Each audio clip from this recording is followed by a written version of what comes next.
Welcome to Man Does Tech, where I solve the problems you didn't even know you had.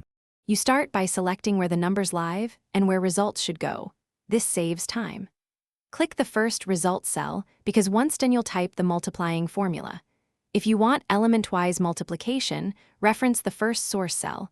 If you want a constant multiplier, reference that fixed cell or type the number.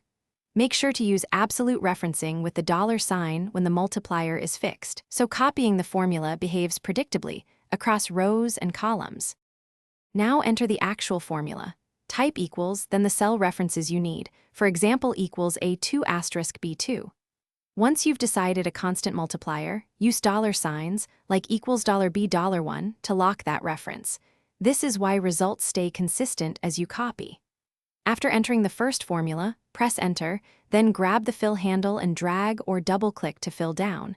Excel copies the logic, adjusting relative references while preserving any locked cells, which speeds up working with many rows. Finish by validating results. Scan a few cells manually or use SUM to check totals. If you want static numbers, copy the formula range and paste special as values because this prevents accidental changes.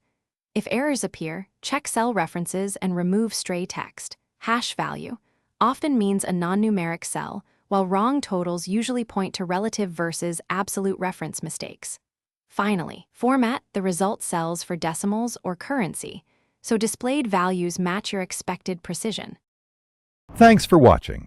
If you found this helpful, don't forget to like and subscribe.